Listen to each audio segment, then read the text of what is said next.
Hello everyone, I welcome you to today's session. I am Dr. Pratima Matthias, Assistant Professor of Chemistry. We are dealing with solvent extraction, which forms a part of analytical chemistry. We have already seen that analytical chemistry is a branch of chemistry which deals with separation and identification of any compound. If you are just identifying a compound, whether you are telling if it is present or not, it is called as qualitative analysis. When you are telling how much of a substance is present, it is called as quantitative analysis, obviously. And we have seen in our previous session many other things, basics about solvent extraction. But in this session, we are going to see principle which is involved in solvent extraction and efficiency of extraction followed by sequence of extraction processes. A quick recap from our previous session. So in our previous session we have seen meaning of extraction. What is an extraction? We are going to remove one particular compound from a solution, right? That is called as extraction. And we have seen definition of solvent extraction. I have told you there are three important aspects. Your solute may be either a solid or a liquid. You are going to extract the solid or liquid using an organic solvent. So that is solvent extraction. So what are the different types of solvent extraction? We have seen there are two major categories in which you can carry out solvent extraction. The first one is depending upon the type of solute which you are going to use. If you are using liquid, then it becomes liquid-liquid solvent extraction. For liquid-liquid solvent extraction, we usually use ether. Then we have liquid-solid solvent extraction, wherein you are going to use the solute which is a solid. The second type of solvent extraction is based on the type of interaction which is present, and we have seen there are 6 categories under this. Okay, it may be anionic interaction, cationic interaction, it may be solvation, it may be chelation, or else it may be various other types, and hence we categorize solvent extraction based on the type of solute or based on the type of interaction. For all this to take place, for all this solvent extraction to take place, we have to remember one major thing. The solvent which you use should be immiscible. Okay, it should be immiscible with the other solvent if you are doing liquid chromatography, and hence the solvent choice is very important whenever you do solvent extraction. So coming to the prerequisites, what should you know before you go through this session? As we have already told you, the meaning of extraction, definition of solvent extraction, and the types of extractions. You have to know this, and we have already seen this. Okay. From the recap, we have told you what an extraction is. Extraction, if you just imagine or picturize, it is whenever you keep a cup of tea. When you prepare a cup of tea, you're going to keep water, and when you add tea powder to it, so you have added solute which is in a solid form to the liquid, and hence it is solid liquid. So the solute particle which is solid will move into the liquid. Okay, so that is one example. Now if you have seen, you can just add a little bit of water, you can add a little bit of oil, and you add a little bit of turmeric to it. Mix both well and allow it to settle down. You will see that the yellow color of the turmeric will slowly go into the organic layer, that is oil. So here you have used liquid-liquid extraction method. Okay. So if you do liquid-liquid, you have to see that both the liquids which you are using should be immiscible with each other. Okay, with this prerequisites, it's enough for us. We can go into the next slide. So what are the learning objectives of this session? This session will help you know what is the principle behind extraction. We have seen what is an extraction, but what is the main principle which works in this extraction process? And next we will know what is efficiency of extraction. If this extraction occurs and you need it to be 100% efficient, then what are the factors on which this efficiency depends? And then finally, we are going to understand the sequence of extraction process. How are you going to carry out this extraction? That we are going to see. And finally, after you go through this session, you will be able to appreciate the principle, efficiency and sequence of extraction process. First, now then, let us look at the principle of extraction process. Look at this diagram. This is the aqueous phase which I have kept in blue, and this is the organic phase. So this is an example for liquid extraction. Okay, you can apply the same thing for liquid and solid extraction. It does not matter much. Here this is aqueous phase and here this is organic phase. So now let us add one solute. You are adding a solute and the solute should be able to distribute itself between aqueous and organic phase. In other words, it means that your solute should dissolve both in aqueous phase as well as in organic phase. But to what extent does your solute dissolve in aqueous phase or organic phase decides what type of organic phase or aqueous phase you are going to adopt for this extraction. Okay. So now imagine you have a solute, yes, which is in this aqueous phase and you have added organic phase on it. So to make it much easier, think you are having a beaker here, beaker.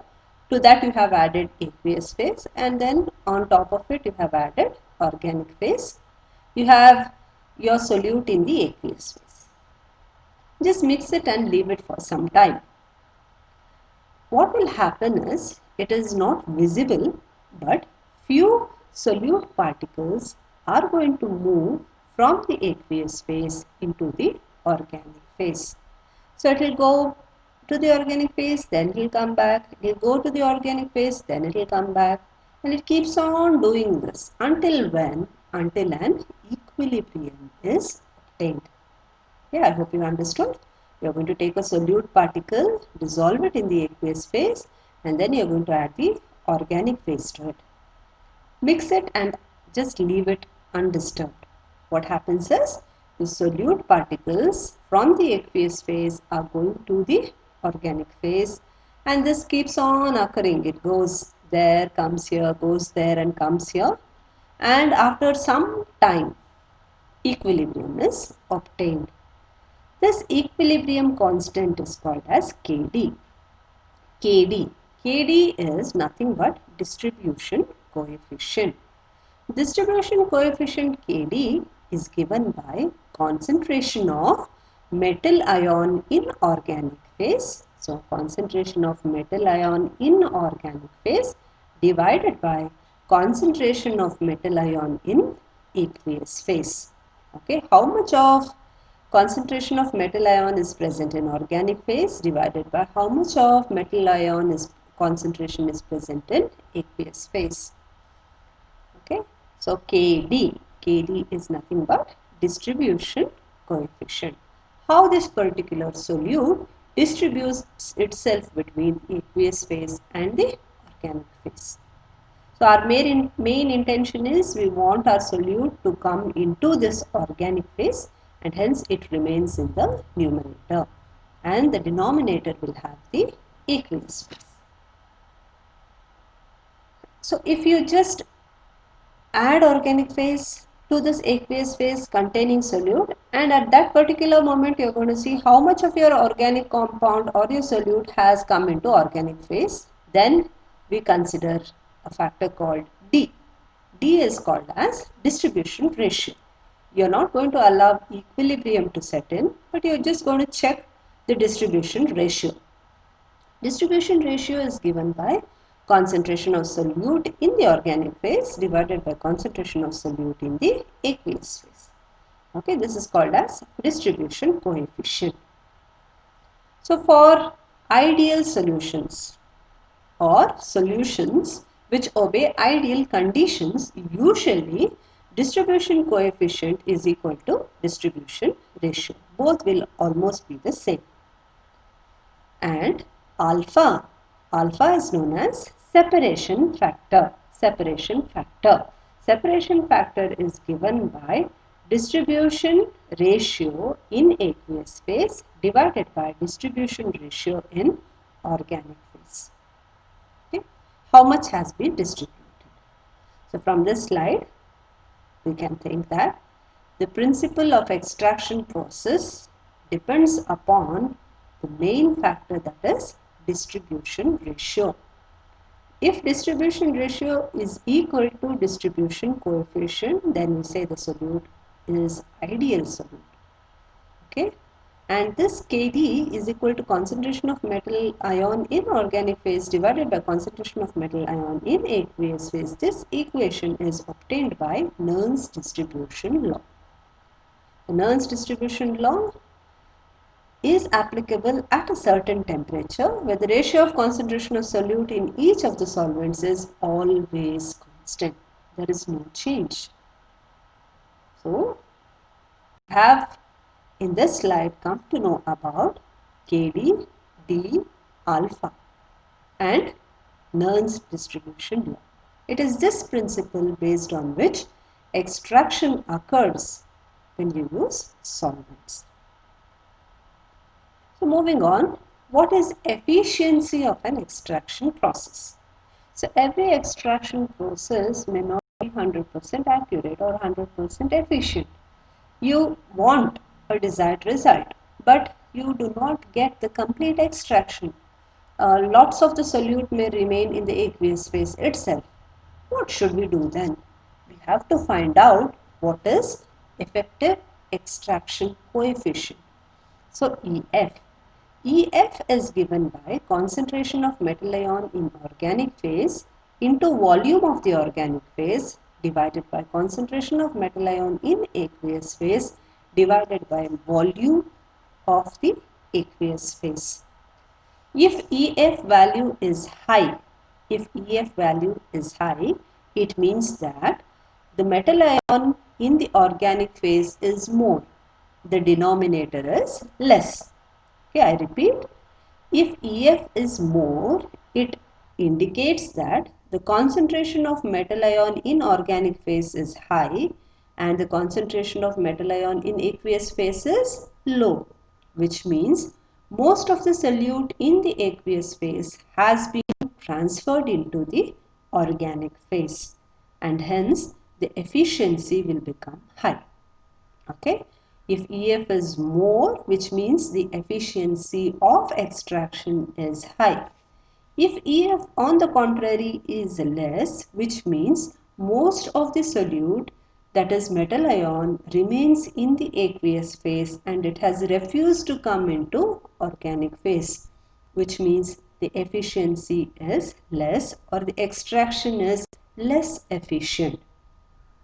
Whenever we choose an organic solvent, we have to see that the efficiency of extraction is high. Only then efficient extraction or solvent recovery can occur. So look at this. In this picture, there is metal ion in aqueous phase here. It has to go into organic phase. So if you have this metal ion and ligand, this is a chelating example. So metal ion ligand forms a complex and this complex should go into the organic phase. When this occurs, the metal ion has been extracted into the organic phase in the form of a complex. So from where did you get this ligand? Ligand is in the organic phase, it dissociates and forms free ligand. This ligand will combine with metal ion and then form a complex, and this complex will get dissolved in the organic phase. This is a typical example of extraction by chelation. Okay, if you want this dissociation to occur and then complexation, and then this complex, if you want it to go into organic phase, you have to see that efficiency of extraction is very high and your metal ion does not remain in the aqueous phase, but it will be carried out into the organic phase. Now coming to the last part which we are going to cover in this session. It is sequence of extraction process. So what are the sequences? Just imagine. First you have to do a sample preparation. You have your solute in your hand, okay, which is mixed with other impurities. Imagine you have a solute which is having some impurities. It may be solid impurity, or when it dissolves it may form a liquid impurity. You dissolve it into your aqueous phase. That is called as sample preparation. Sample preparation is a very important step in any analytical method. Okay, after you prepare the sample, the next step is selection of organic solvent. So from the previous slide we have seen the efficiency should be high. So you should do a little bit of trial and error method to find out if the organic solvent which you are choosing is efficient or not. So what you will do, you will take required amount of solute, say pure solute, you take around 100 milligrams of pure solute and then dissolve it in water. Take another organic layer, say you are going to take ether, and then go on extracting it. After you extract and you evaporate ether or recover ether, you are supposed to get at least 90 milligrams of your sample.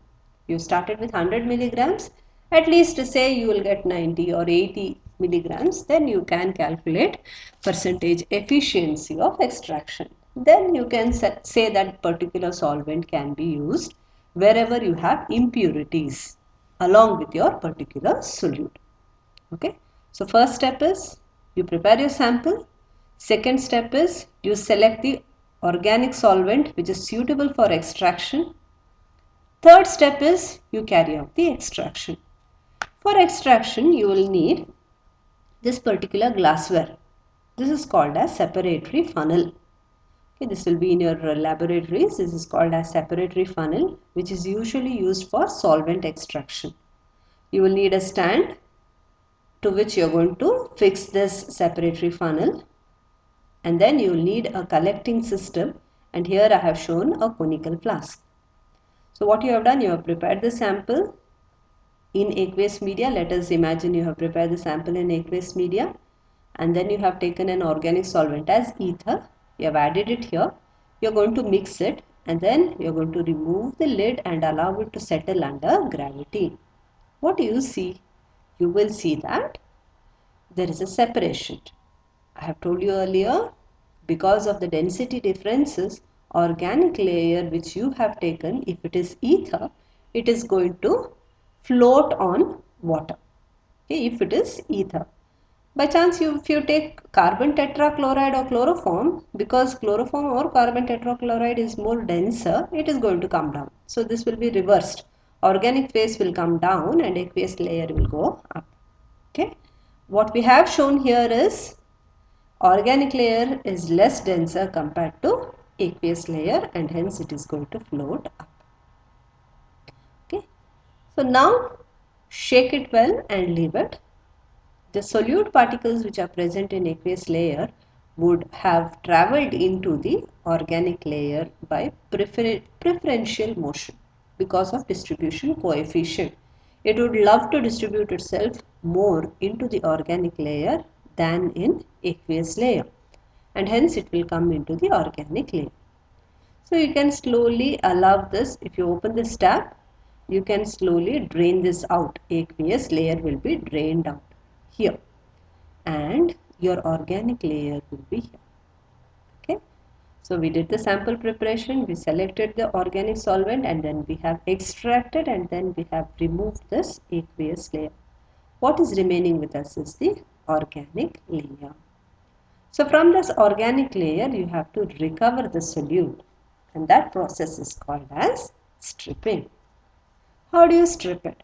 Say for example, I am going to remove this conical flask, and then I am going to bring in a new conical flask which is dry, and I am going to drain this organic layer into that conical flask. After I leave it, there will be traces of water in it, and hence you have to add a drying agent. A commonest drying agent is sodium carbonate, anhydrous sodium carbonate. We just add it, leave it for 2 seconds or 3 seconds. Water which is present in the organic layer will be removed. Drain it out into another conical flask or a round bottom flask which you can fit for distillation. Okay, you distill and recover ether, and then you will get solid solute in purest form. This is how we are going to carry out extraction using solvent recovery method or solvent extraction method. You can purify your compound or you can recover your compound. So to summarize this session, we have seen through principle of extraction process. We have told in extraction the main law which holds good is Nernst distribution law. If Kd is equal to D, then your solute particle behaves ideally, and alpha, the separation factor, is equal to distribution coefficient of the solute in aqueous layer divided by in organic phase divided by distribution coefficient of the solute in aqueous phase. Okay. Next, efficiency of extraction process is given by EF is equal to concentration of metal ion in organic phase into volume of the organic phase which you have taken divided by concentration of metal ion in aqueous phase divided by volume of aqueous phase. We have to always see that the numerator is higher than the denominator, which in turn indicates that efficiency is more, and hence we have to selectively choose the solvent with higher efficiency. Finally, we saw the sequence of extraction process. There are 4 steps which are involved. The first step is sample preparation. Second step is selection of organic solvent. Third step is extraction, and the fourth step is solvent recovery. Coming to multiple choice questions. The first multiple choice question is, solute distributes itself between two dash liquids. What kind of liquids does a solute distribute itself? Should it be miscible? Should it be light? Should it be heavy? Or should it be immiscible? Yes, the answer is solute distributes itself between two immiscible liquids. Second question, what is the sequence of extraction? What is the sequence of extraction? So first option is stripping and extraction, second is extraction and stripping, third one is extraction only, or fourth one is stripping only. So you have to remember, stripping means solute recovery. Without extraction, how can you recover a solute? And hence the sequence of extraction is extraction followed by stripping. So this is a wrong option. You have to see that it is extraction followed by stripping. The third multiple choice is distribution ratio is directly proportional to what? What is it proportional to? Concentration of solute in organic phase, concentration of solute in aqueous phase, independent of solute concentration, or both A and B. So what does distribution ratio depend on? Yes, you are absolutely right. So, concentration of solute in organic phase. So, it is distribution ratio is inversely proportional to concentration of solute in aqueous phase. I told you this has to be very less. It should be inversely proportional. It is in the denominator. This is in the numerator.